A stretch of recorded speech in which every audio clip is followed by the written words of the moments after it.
How is it that you go from chaos at the controls to seamlessly productive meetings? Welcome to the Technology Equals Equality podcast. I'm your host, Lori Brooks, and this is Audio Blog 30.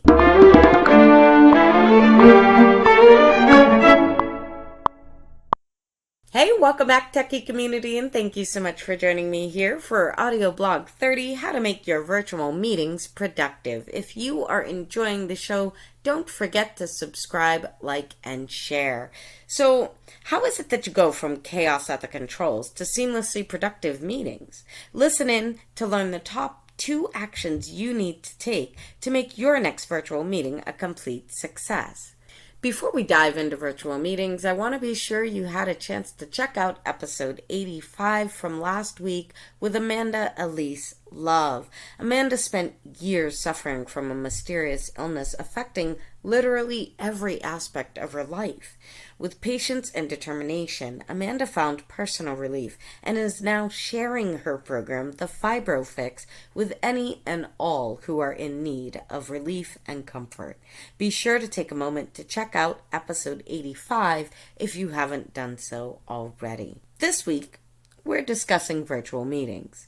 Like many of you, hosting and attending multiple FaceTime calls, Skype meetings, Join.me technical support interactions, and Zoom calls daily. It can be hectic, but to be honest, I appreciate the lack of commute. Not long ago, pre-pandemic one year, I put over 70,000 miles on my truck from the daily commute to my daughter's school and the client offices across Massachusetts. My silver lining in the pandemic has been the digital awakening everyone has experienced. From grocery shopping to prescriptions, there's very little you can't accomplish from the comfort of your home. This has made each and every one of my clients, no matter where they were in their practice, take notice of how important it was to digitize everything, including our meetings, which I'm loving. I'm absolutely loving it. Everything is virtual and miles are being saved. Believe it.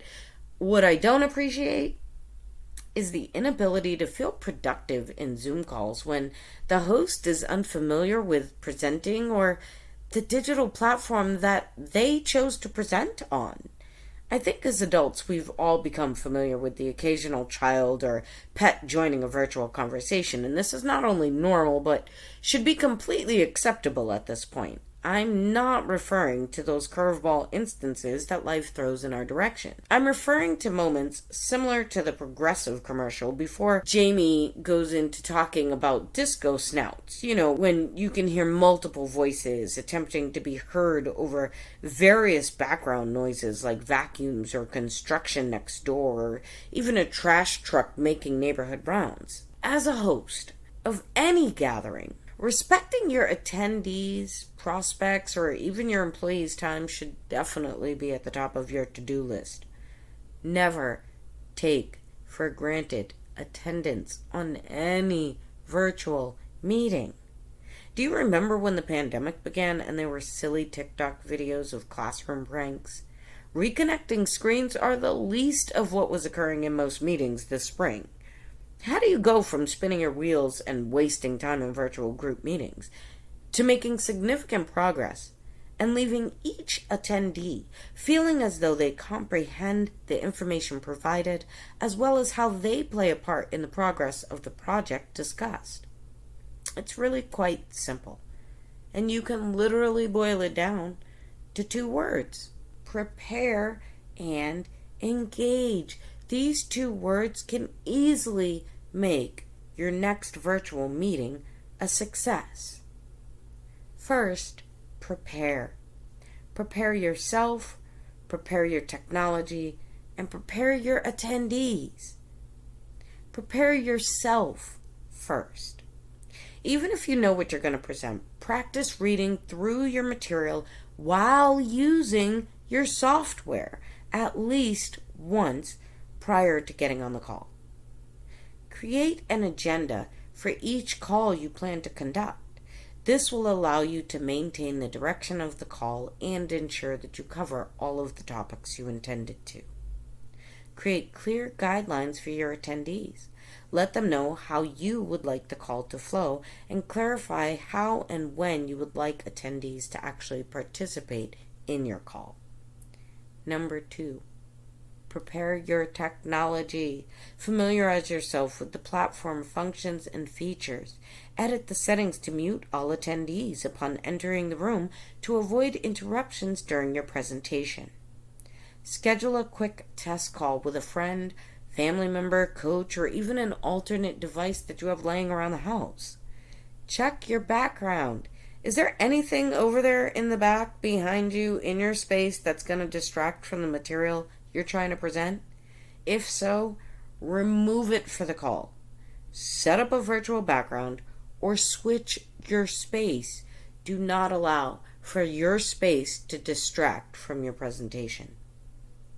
Open and prepare any materials or screens you intend to share prior to hopping on the call. This will help you reduce any number of hiccups that your device could come up with as you're trying to get on the call. Number 3, prepare your attendees for what it is you plan to present with a brief reminder email that includes the agenda, the meeting details, and the guidelines that you're setting forth for each of the calls.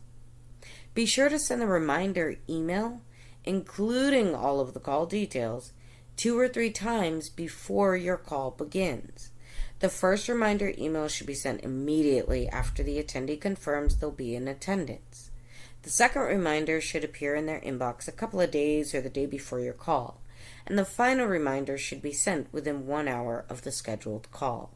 Now, if you don't have that kind of runtime and you don't have a week or so prior to the call to send out those 3 emails and you're really just doing it, within days, make sure that the email goes out immediately after they confirm attendance, and then the email within an hour prior to the call if you're only going to send the 2.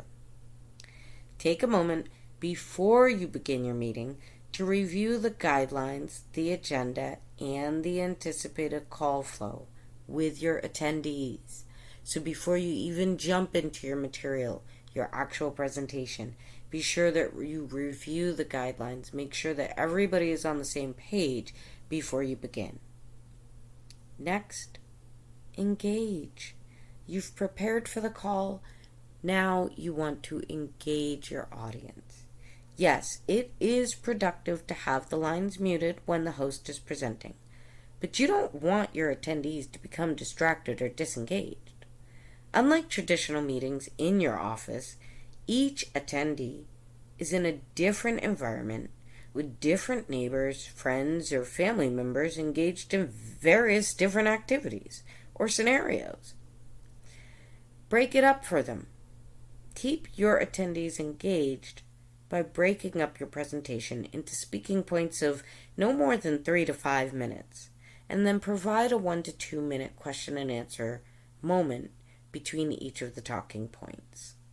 To avoid a sterile lecture style environment, and if your presentation allows, utilize the vast medium of content types available.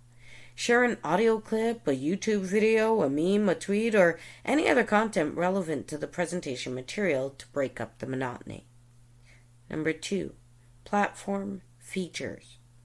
Virtual communication platforms, be it Zoom or others, are loaded with features and settings to help you conduct your meeting with ease.